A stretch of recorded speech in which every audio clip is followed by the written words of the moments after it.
Hey guys, welcome back to the Rooted in Jesus podcast. And today I'm here with my friend Mikey. Hey And guys. he's from Germany. And how we kind of met, just so you know, and you're like, how in the world does Sheridan know somebody from Germany? We were camp counselors together. And today's topic is going to be about like following God and following where He leads you. So, to get started, I'm going to read a few verses and then Mikey will tell his story about coming to America and all that good stuff. The first verse that I want to read to you guys is in Psalm. It's Psalm 119, verse 33. Direct my footsteps according to your word. Let no sin rule over me. So that is something that we want as Christians. We need to let God lead us where He wants us to go. And we need Him to direct our steps because if we're just going wherever we want to go, it's not going to end well. And another verse, this is one of my favorites, and you guys will all probably know this. It is in Matthew 16, and it is starting in verse 24. And this is Jesus talking to the disciples. And then Jesus said to his disciples, if anyone would come after me, he must deny himself and take up his cross and follow me. For whoever wants to save his life will lose it, but whoever loses his life for my sake will find it. And then in verse 26, it says, what good will it be for a man if he gains the world and loses his soul? That is that verse. And the last one that I want to read y'all is in Isaiah 48 in verse 17. Thus saith the Lord your Redeemer, the Holy One of Israel. I am the Lord your God who teaches you to profit, who leads you by the way you should go. The whole point of this podcast is we really want you guys to follow Jesus and let Him direct your steps. And it is inspiring to hear other people's stories and how God has worked through their lives. So Mhm. hopefully today it can be encouraging to you. So, Mikey, you can tell us a little bit about your story coming to America and your internship that you're now doing. So, just tell us a little bit about that. Yeah, so hey guys, once again, I'm Michael Weber actually, but I go by Mikey most of the time. My mom is half American. I grew up in Germany, but also spent about 3.5, 4 years on the Philippines since my parents were missionaries there. And this was when I was a toddler. So my first memories are actually from the Philippines. And growing up, I always kind of thought, okay, one day I probably end up being a missionary for the Lord. I felt led that direction, but wasn't really that sure about everything. So when I was in high school, all of my friends were already making plans what they're going to do after graduation, and I kind of haven't made any plans. I was just stuck in the middle of my life, not knowing what to do, when to do, and everything was kind of weird to me. Then that one friend showed up and he encouraged me and said, Mikey, why don't we both go on a missions trip to Southeast Asia? And so this was in December of 2015. And for the next couple of months, we were praying and trying to fast movies. So we wouldn't go to Mm-hmm. cinema and all of that, but I failed terribly. I was sitting in the middle of a movie because a friend of mine told me to go with him to the theater. And after 4 months or so, I just totally forgot it and was watching that movie when all of a sudden I remembered I didn't want to. Um, Oh, no. so that was kind of embarrassing and awkward, not because of others, but because of me and the Mm-hmm. Lord, because I kind of said, tell me the way I should go. And till then, I won't watch any movies, kind of. But I failed. So I was discouraged by that, but God was still faithful, though I wasn't. Mm-hmm. And I was still making plans going to Southeast Asia, especially going back to the Philippines for the next couple months. I felt led to that after I lost my, in German, we'd say part-time job kind of thing. And Mm-hmm. which was great. I loved my work side and everything, but God just kicked me out of there. And I was very disappointed in God for the first few moments until I realized that this has actually been a prayer of mine, that wherever God wants me to be, I'll end up serving him there. And if my job is not where he wants me to be, that he'll kick me out of there. I think a day later, we had a prayer meeting with some friends of mine, and I was just praying that the Lord would direct me kind of, and praying through some other things, when it felt like the person sitting next to me just said, go. Mhm. But it wasn't the person next to me. I looked up to the person because I wanted to see who was talking there next to me, but it wasn't that dude's voice. It was totally a different guy. And so I was like, is that God's voice? Mhm. Did he just say go? But go, what does it even mean? I mean, does it mean go to the Bible school, go to another country, go and live in another city? What does go mean? And Mhm. so anyways, this just encouraged me to follow my plans of going abroad, to spend a year abroad. And then I was working at McDonald's for a couple months, and I remember it must have been the end of March, early April, something like that, when the German government asked their citizens to not travel to the Philippines, since a couple was kidnapped Oh. and killed there, by pirates. And that was just, I felt totally lost. I mean, I had made plans, I talked to people, I was setting up a newsletter for my friends. I was so sure that the Lord, especially with that go and everything else that was going on, seriously, the only thing I still needed was my ticket and my visa, but pretty much everything was prepared. Mhm. And so that was so frustrating, and I couldn't believe it. But a friend of mine who was very wise and mature, told me that wherever God calls me, he will make the way. Mhm. And wherever he leads me, he won't leave me. And I just knew I don't know where to go, but the Lord would provide the way and the financial needs for it. Funny thing, behind my back, my church elder is from America, I think from Pennsylvania, and he was talking to Abingdon Bible Church, which is his sending church in America, because he's a missionary from America to Germany. And he was asking them if I could go there doing an internship. And that never happened before, for a graduate from high school to do an internship at this church. Usually they'd only host interns who graduated from the Bible school in Braca, which is my hometown and where my father is a teacher at. And so anyways, my elder asked behind my back if they'd kind of would pray about it, if that would be okay, but he didn't talk to me. And Oh my so goodness. one day he showed up saying, well, I kind of talked to my church and they're willing to pray about it. And I think I didn't want to tell you in first place because I didn't want to give you false hopes or anything. So yeah, but anyways, just pray about it. And first, honestly, I didn't like the idea of going to America. I was very, very prideful, I guess, and also judgmental, because Mhm. those Americans I got to know in my past usually weren't that nice. Yeah. And I know some people that were hurt by other Americans, like my mom. And anyways, that was just not a nice idea for me. But about 4 weeks later, at the end of April, I was in the middle of my final exams, senior class exams.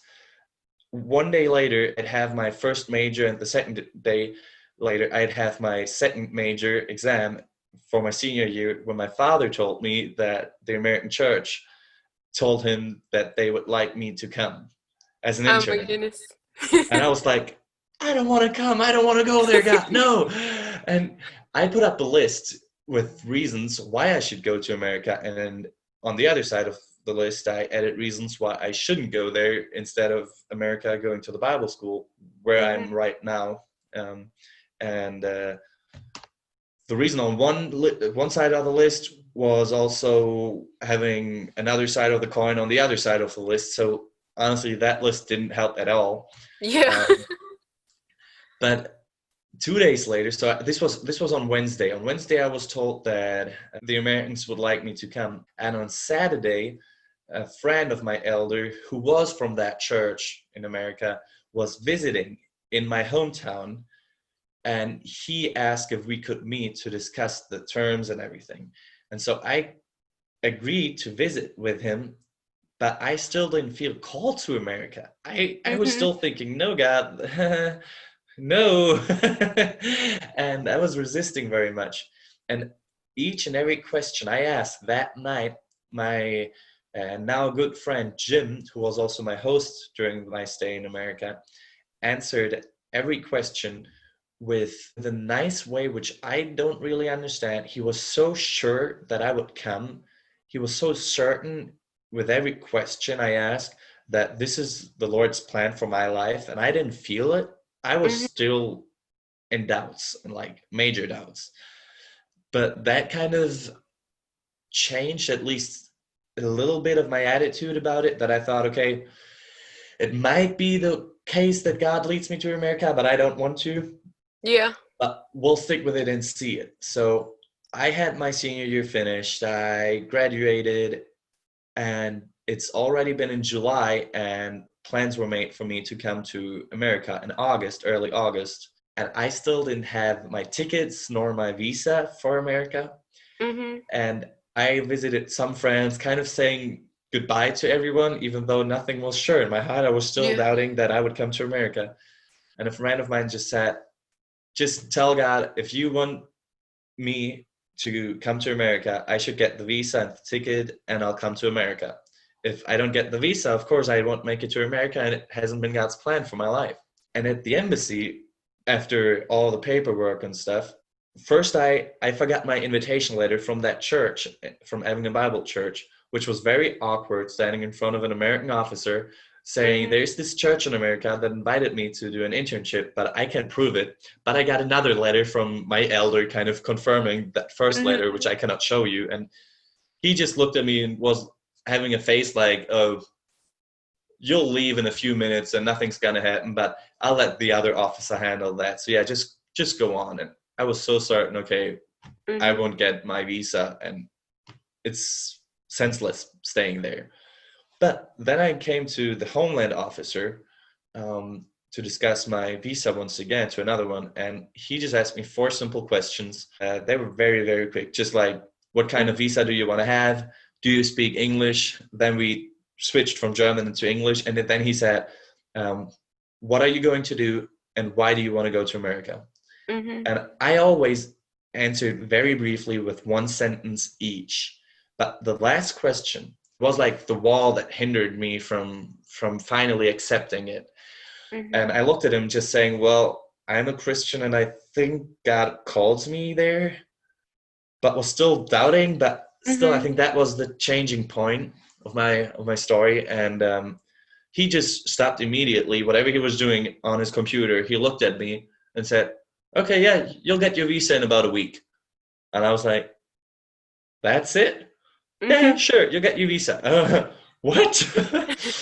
And then I booked my tickets, and 2 weeks later, I think it was about August 6th, I was sitting in the car to the airport with my family, and I got there. I made it on the airplane, and there was none of excitement or anything. The only thing I Mhm. still felt was doubt, and I Mhm. was doubting the entire situation still. And I was sitting in the airplane thinking, why does God want me to be in this airplane? Are we Mhm. going to have an accident? Will something happen? Is the person next to me safe? So I talked to the person just to make sure I kind of did my Mhm. job in case we have an accident and he's an unbeliever. And we landed safely in Charlotte, and I still didn't think that God wanted me to be there. And Mhm. I had a travel time of about like 12 or 18, I'm not really sure, 12 hours, I think. But in general, with the drives and everything, more than 18 hours. And I was just totally exhausted and tired and done. And then this Homeland officer didn't want to give me my visa to enter the US. And I looked at him saying, well, I kind of need that visa to enter there. And I didn't Mhm. really think he would give it to me. And he even tried talking me out of my internship, saying that Christians, especially churches in America, are Mhm. usually very bad people enslaving their interns. And I was just like thinking, God, this can't be true. He tried Mhm. calling my pastor, senior pastor of Evangel Bible Church, but he wasn't available. And so the officer, I still remember his name, wasn't really that nice. Oh He kind no. of wanted to get done with his job, and this weird Mhm. German dude doesn't kind of quit or leave, whatever. Then finally, his boss just told him on the phone. I can still remember the boss saying it on the phone. Just let him in. Just let him in. It's okay. Mhm. When I first hit American soil, this was the moment I believed for the first time, okay, God, you really want me Mhm. to spend a year in the United States. And it wasn't throughout this entire year of praying that I kind of would like spending a year abroad, or even with certain plans made for the Philippines or America. There wasn't a real certainty that it's going to happen until it happened. It Mhm. wasn't that God directed me from A to Z telling me about the end the entire time. It was seriously, I realized this is the moment, what was the moment. Of course, with the embassy, there was this huge changing point that I believe, kind of started believing that God wanted me Mhm. to be there, but my heart wasn't really willing to follow him. And so that changed, of course, when I hit American soil, and it was an amazing year, and I'm so blessed. And at the end of my year, I got to meet Sheridan at Bancroft Bible Camp, and had a great time there. My entire stay was very blessed. I still have contact with some of my American friends nearly every day, which of course are only a very few, Mhm. but still, I still consider Abingdon and Yeah. Southwest Virginia, and Northern Tennessee kind of as my second home abroad. And Mhm. whenever I'll be able to make it back, of course I will. Mhm. Well, the funny thing is, I from the outside looking in, I would have never thought that that was how you came to America. The first time I met Mikey, we were in counselor training. I was like, wow, his relationship with God, and to realize from now on, seeing that you were not sure about like Mm, being in America was like a wow thing.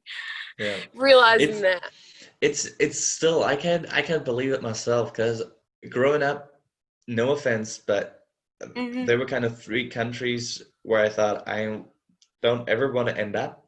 Mhm. Longest I would have imagined going to America would have been like 3 weeks of vacation or so. But growing up, I kind of thought I don't want to go to Thailand, since a lot of my Mhm. friends went there for a 1 year missions trip. And I also don't want to go to North Korea, because I thought, well, I can put it on the list, but it's Mhm. probably still just unlikely, which is why I don't want to go there. And third of all, I don't want to go to the US, Mhm. spending my year there. And God just said, okay, US it is. Yeah. Now looking back, I miss the US. I miss it so much, Mhm. and it's driving me crazy every once in a while. I still love my life here in Germany. I have a beautiful girlfriend and a very nice church also, and I'm happy with my life and the situation God put me at the Bible school. But still, I never ever would have believed that the Lord would be so nice with what He did. He provided more than I needed. He gave Mhm. me incredibly much, and I was so blessed in my year in America. And I think, yeah, as I said before, I'll try to make it back one day. It's funny, and first of all, I didn't want to go there, and afterwards I didn't want to leave. Mhm. But that's just how it is. It's crazy too, but I'm like going through the series called Crazy Faith this summer, Hmm.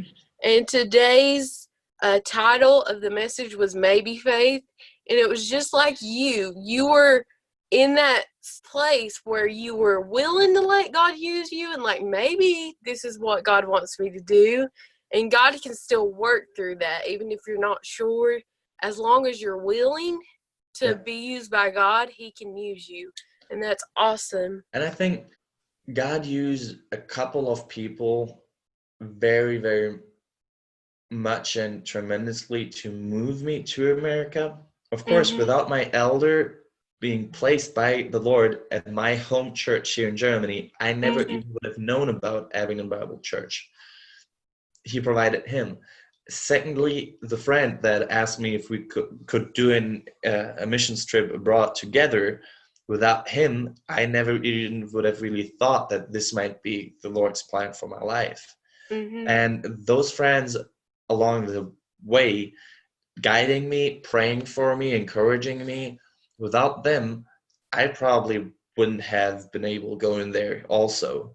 And so I Mhm. think it's very important that you get yourself some very Christ-loving friends. And I don't Mm. necessarily say it must be a big group. If there's just Yeah. one person you can really talk to that encourages you, that lifts you up to the Lord, it's all right. And even if that person is 20 years older, a Mhm. father to 5 kids, and you're not, it's okay if he's willing to guide you along the way.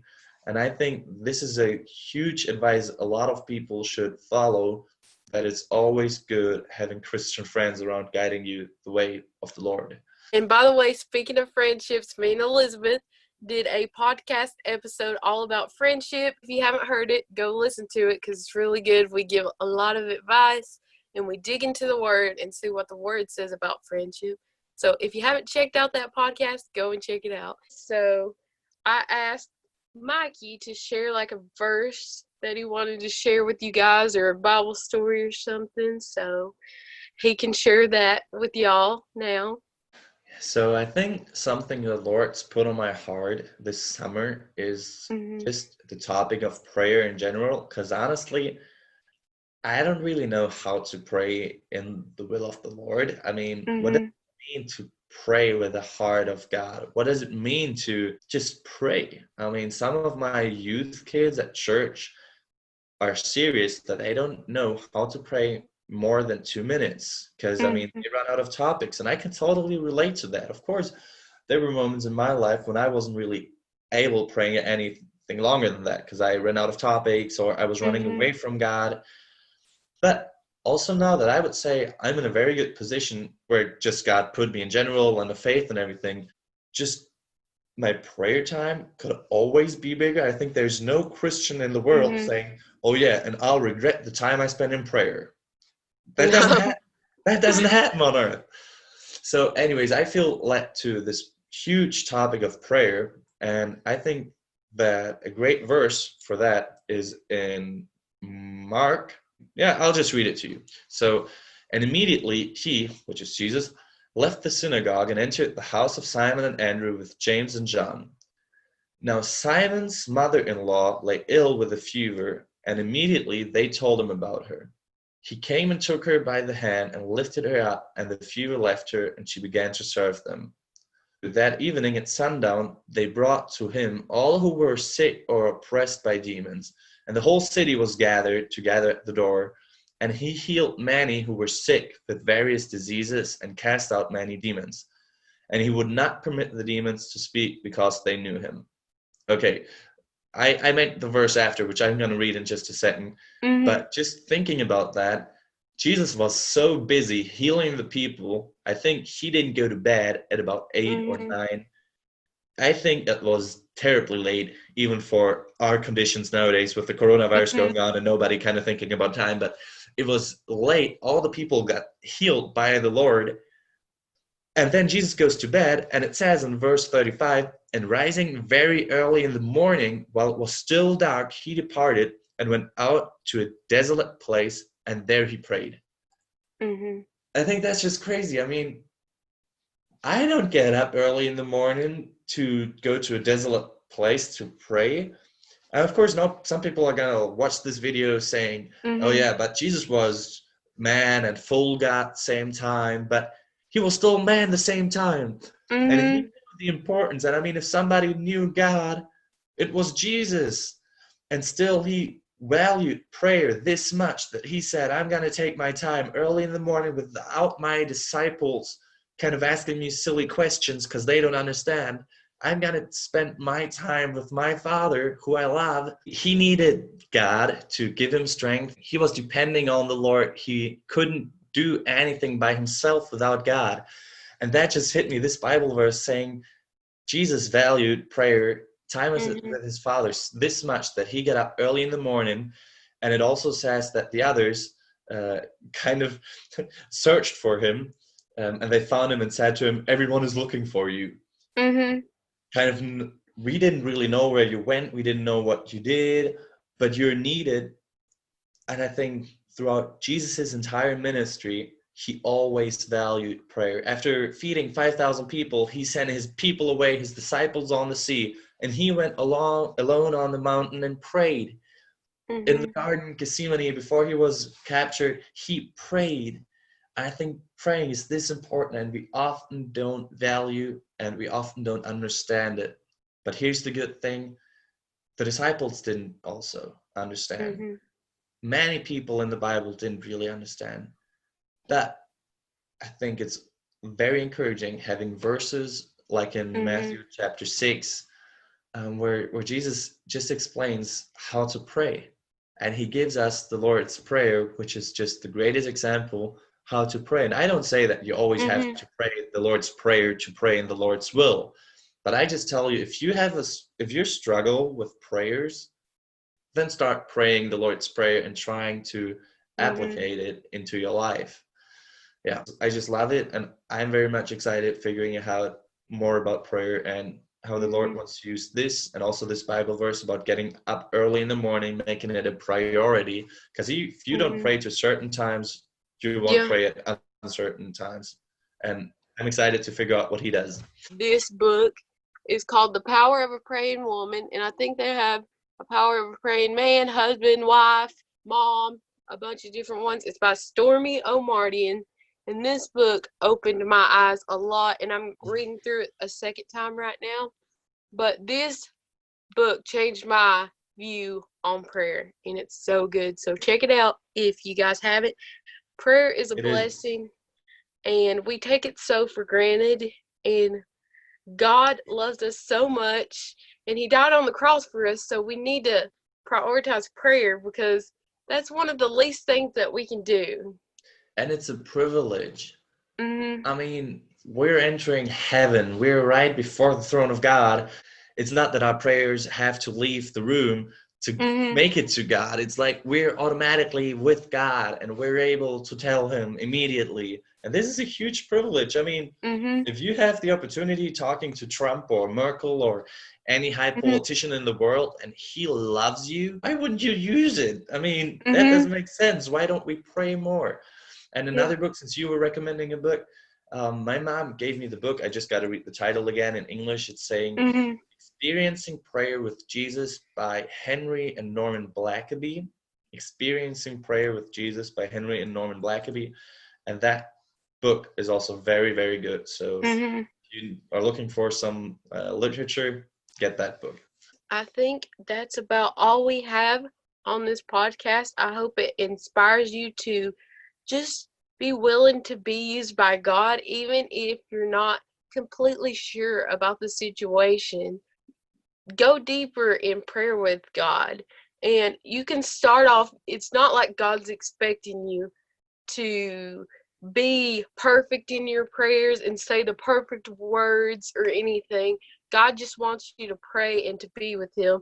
And like you said, the Lord's Prayer is a good place to start and to see how to pray. Yeah. We just And got to be honest. I yeah, think if we're not honest, I mean, who are we talking to? God knows our thoughts. I mean, hmm duh, we can't lie to God. but yeah, just be real with God in your prayers. But we don't have to be perfect at prayer. And that's all that you can do is just be willing to be used by God and Yeah. just let Him lead you wherever He wants you to go. And I know sometimes it's hard and scary when you don't know where He wants you to go, but you just got to trust Him and just be willing. But I love you and see you guys later. Bye. Bye.